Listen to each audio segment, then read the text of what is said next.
اعوذ باللہ من الشیطان الرجیم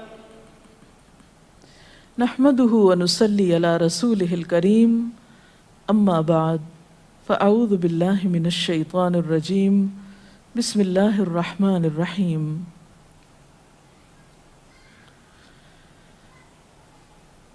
ایک پاکیزہ معاشرہ اسی وقت وجود میں آ سکتا ہے جب خاندانی نظام مضبوط ہو، اور خاندانی نظام کی مضبوطی کا انحصار شوہر اور بیوی کے باہمی تعلقات پر ہوتا ہے. دونوں کے درمیان جب تک باہم موافقت نہ ہو، دونوں ایک دوسرے کے حقوق کا خیال نہ رکھیں، اس وقت تک خاندان کے اندر خوشی، راحت، سکون پیدا نہیں ہو سکتا. تو آئیے ہم دیکھتے ہیں کہ اسلام شوہر اور بیوی کو ایک دوسرے کے حقوق کی ادائیگی کے لیے کیا حکم دیتا ہے. سب سے پہلے شوہر کی ذمہ داریوں پہ بات کریں گے اور عورت کے حقوق پر. قرآن پاک میں اللہ سبحانہ وتعالی نے شوہر اور بیوی دونوں کو ایک دوسرے کا لباس بتایا ہے.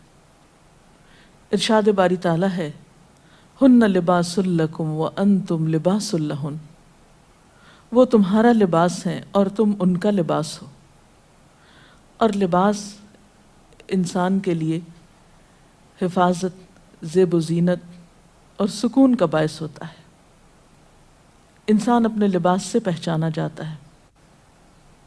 انسان اپنے لباس کی کیئر کرتا ہے، اس کی حفاظت کرتا ہے، نگہداشت کرتا ہے، اس کے بارے میں کانشیس ہوتا ہے، اس سے غافل نہیں ہوتا، کیونکہ وہ اس کی شخصیت کو خوبصورت بناتا ہے.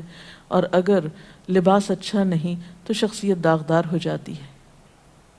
تو جس طرح لباس اور جسم کا باہم تعلق ہے، ایک مضبوط تعلق، قریبی تعلق، اسی طرح شوہر اور بیوی کا بھی باہم ایک مضبوط قریبی تعلق ہوتا ہے.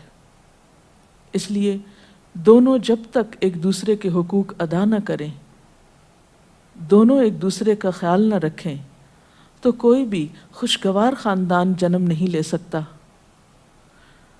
تو آئیے دیکھتے ہیں کہ اس سلسلے میں اسلام کی تعلیمات کیا ہیں. سب سے پہلے شوہر کو یہ تلقین کی گئی کہ وہ بیوی کے ساتھ اچھا سلوک کرے. قرآن پاک میں اللہ تعالیٰ فرماتے ہیں، وَعَاشِرُوهُنَّ بِالْمَعْرُوفِ، اور ان عورتوں کے ساتھ معروف طریقے سے، بھلے طریقے سے زندگی بسر کرو. حجۃ الوداع کے موقع پر نبی صلی اللہ علیہ وسلم نے مردوں کو تلقین کرتے ہوئے فرمایا، لوگو سنو، عورتوں کے ساتھ اچھے سلوک سے پیش آؤ، کیونکہ وہ تمہارے پاس قیدیوں کی طرح ہیں. تمہیں ان کے ساتھ سختی کرنے کا کوئی حق نہیں سوائے اس صورت کے جب ان کی طرف سے کھلی ہوئی نافرمانی سامنے آئے.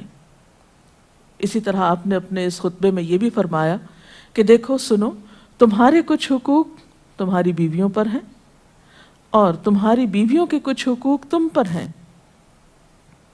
تمہارا حق ان پر یہ ہے کہ وہ تمہارے بستروں کو ان لوگوں سے نہ روندوائیں جن کو تم ناپسند کرتے ہو، اور تمہارے گھروں میں ایسے لوگوں کو نہ آنے دیں جن کا آنا تمہیں ناگوار ہو. اور سنو، ان کا تم پر یہ حق ہے کہ تم انہیں اچھا کھلاؤ اور اچھا پہناؤ. اسی طرح اسلام شوہر کو یہ حکم بھی دیتا ہے کہ وہ بیوی کے ساتھ خوش گمان رہے. اور اگر دیکھا جائے تو انسانی گمان اور انسانی سوچ انسان کے عمل کی بنیاد بنتی ہے. آپ کسی کے ساتھ بھی اچھا سلوک اسی وقت کر سکتے ہیں جب آپ اس کے بارے میں حسن ظن رکھتے ہوں، اس کے بارے میں اچھی سوچ رکھتے ہوں، اس کے لیے برا نہ چاہتے ہوں. اسی لیے ہم دیکھتے ہیں کہ قرآن پاک میں اللہ سبحانہ وتعالیٰ تلقین فرماتے ہیں کہ فَإِن كَرِهْتُمُوهُنَّ فَعَسَىٰ أَن تَكْرَهُوا شَيْئًا وَيَجْعَلَ اللَّهُ فِيهِ خَيْرًا كَثِيرًا، کہ اگر وہ تمہیں کسی وجہ سے ناپسند بھی ہوں تو ہو سکتا ہے کہ ایک چیز تمہیں پسند نہ ہو، مگر اللہ تعالیٰ نے اسی میں تمہارے لیے بہت کچھ بھلائی بنا رکھی ہو. اس مفہوم کو آپ صلی اللہ علیہ وسلم نے ایک حدیث میں یوں بیان کیا ہے کہ کوئی مومن اپنی مومنہ بیوی سے نفرت نہ کرے، اگر بیوی کی کوئی عادت اس کو پسند نہیں تو ہو سکتا ہے کوئی دوسری خصلت اس کو پسند آ جائے۔ اسی طرح بیوی کے ساتھ عفو و درگزر کی روش اختیار کرنے کا بھی حکم دیا گیا ہے، کیونکہ گھر میں 100 معاملات ایسے ہو سکتے ہیں جن میں دونوں کو ایک دوسرے سے اختلاف ہو، یا ایک دوسرے کی کوئی بات ناپسند ہو، یا ایک دوسرے کی طرف سے کچھ زیادتی ہو۔ تو ایسی صورت میں جب تک معاف کرنے کی روش پر عمل نہ کیا جائے بہتری نہیں ہو سکتی، کیونکہ انسان تو خطا کا پتلا ہے، غلطی تو اس سے ہوگی۔ اس لیے قرآن پاک میں خاص طور پر اہل ایمان کو حکم ہے، یا ایھا الذین آمنوا ان من ازواجکم و اولادکم عدوا لکم، اے لوگو جو ایمان لائے ہو، تمہاری بعض بیویاں اور اولاد تمہارے دشمن ہو سکتے ہیں، فاحذروہم، ان سے محتاط رہو، وَإِن تَعْفُوا وَتَصْفَحُوا وَتَغْفِرُوا فَإِنَّ اللَّهَ غَفُورٌ رَحِيمٌ، پھر اگر تم معاف کر دو، بخش دو، عفو درگزر سے کام لو، تو بے شک اللہ تعالیٰ بھی غفور الرحیم ہے۔ معاف کرنے کے لیے یہاں پر 3 الفاظ ایک جگہ پر استعمال ہوئے ہیں، تعفو، تصفحو، تغفرو۔ اس سے آپ اندازہ لگا سکتے ہیں کہ کس قدر تاکید ہے معاف کرنے کی، اور ایک اچھا گھرانہ معاف کیے بغیر ایک دوسرے کو وجود میں آ ہی نہیں سکتا۔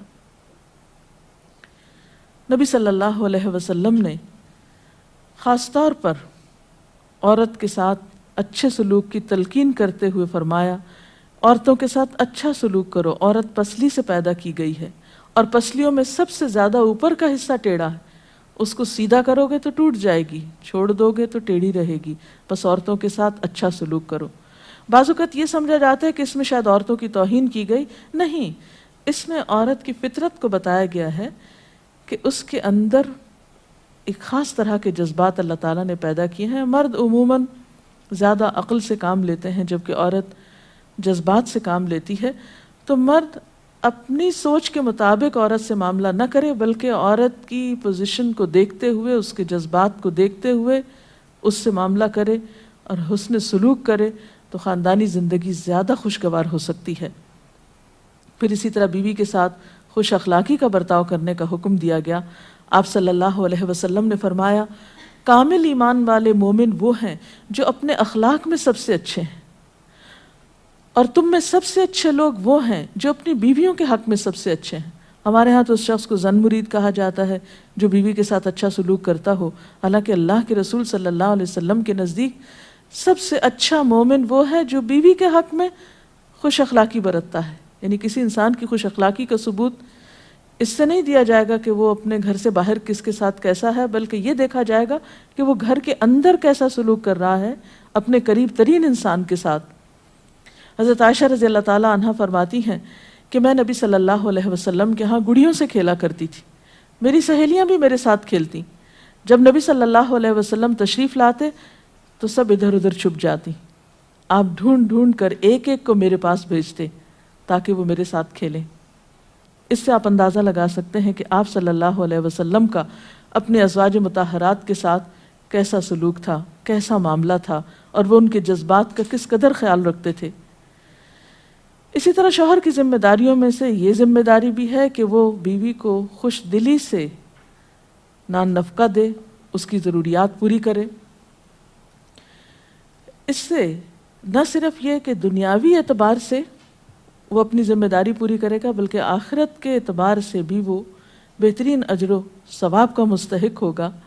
نبی صلی اللہ علیہ وسلم نے فرمایا، ایک دینار وہ ہے جو تم نے اللہ کی راہ میں خرچ کیا، ایک وہ ہے جو تم نے کسی غلام کو آزاد کرنے میں خرچ کیا، ایک وہ ہے جو تم نے کسی فقیر کو صدقے میں دیا، اور ایک وہ ہے جو تم نے اپنے گھر والوں کو صدقے میں دیا، یعنی اپنی بیوی کو کھلایا، اس کی ضروریات پوری کرنے پہ لگایا۔ ان میں سب سے زیادہ اجر و ثواب اس دینار کے خرچ کرنے کا ہے جو تم نے اپنے گھر والوں پہ خرچ کیا۔ وہ لقمہ جو شوہر اپنی بیوی کو کھلاتا ہے وہ شوہر کے حق میں صدقہ لکھا جاتا ہے، یعنی فریضے کی ادائیگی تو اپنی جگہ، لیکن اس کا خرچ کرنا اس کے لیے باعث ثواب ہے اس مد میں۔ پھر اسی طرح بیوی بچوں کی دینی تعلیم و تربیت یہ بھی شوہر کی ذمہ داری. قرآن پاک میں اللہ تعالیٰ فرماتے ہیں یا ایھا الذین آمنوا قوا انفسکم واہلیکم نارا، اے لوگو جو ایمان لائے ہو اپنے آپ کو اور اپنے گھر والوں کو آگ سے بچاؤ.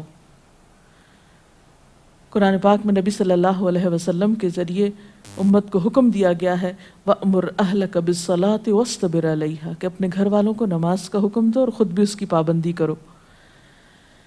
اسی طرح بیوی کے لیے بھی کچھ احکامات ہیں، بیوی کی بھی کچھ ذمہ داریاں ہیں جو اسے شوہر کے حق میں پوری کرنا ہے. پہلی ذمہ داری یہ کہ بیوی خوشی کے ساتھ شوہر کی اطاعت کرے. قرآن پاک میں نیک عورتوں کی صفت یہ بتائی گئی ہے فَالصَّالِحَاتُ قَانِتَاتٌ، نیک عورتیں فرما بردار ہوتی ہیں، ایک طرف اللہ کی اطاعت گزار اور دوسری طرف شوہر کی اطاعت گزار. شوہر کی اطاعت کے بارے میں ایک حدیث میں آتا ہے آپ صلی اللہ علیہ وسلم نے فرمایا 2 قسم کے لوگ ایسے ہیں کہ جن کی نمازیں ان کے سروں سے اوپر نہیں جاتی. ایک وہ غلام جو اپنے آقا سے بھاگ جائے جب تک کہ واپس نہ آئے، اور دوسرے وہ بیوی جو اپنے شوہر کی نافرمانی کرے جب تک کہ نافرمانی سے باز نہ آ جائے. یہاں تک حکم ہے کہ بیوی شوہر کے معاملے میں کسی دوسرے کی بات نہ مانے. یعنی شادی کے بعد ایک عورت جب شوہر کے گھر چلی جاتی ہے تو پھر شوہر کا حق سب سے بڑا ہو جاتا ہے.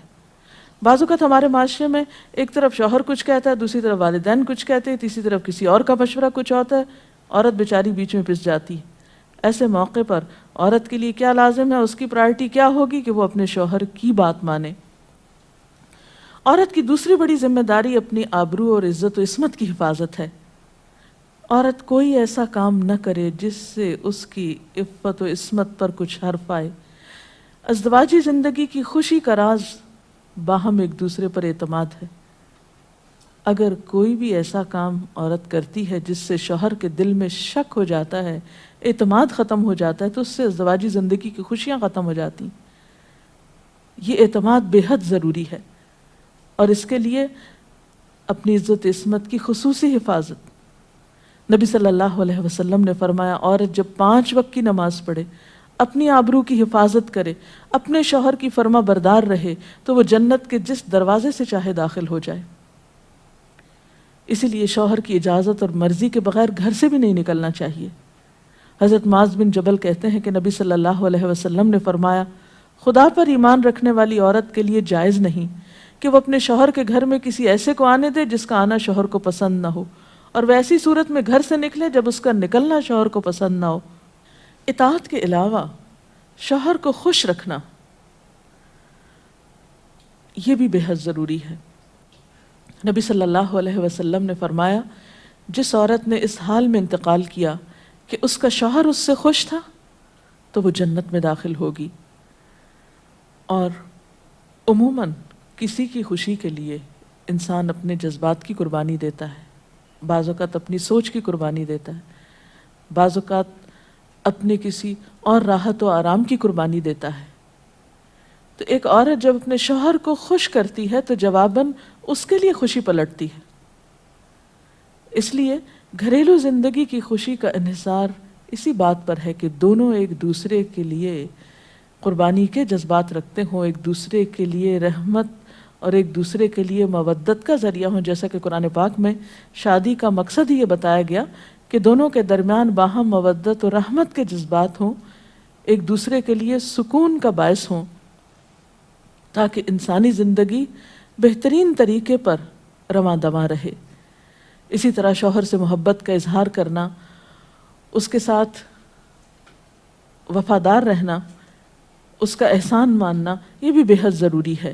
حضرت اسماء کہتی ہیں کہ ایک بار نبی صلی اللہ علیہ وسلم میرے پاس سے گزرے، میں اپنی سہیلیوں کے ساتھ تھی. آپ نے ہمیں سلام کیا اور ارشاد فرمایا تم پر جن کا احسان ہے ان کی ناشکری سے بچو.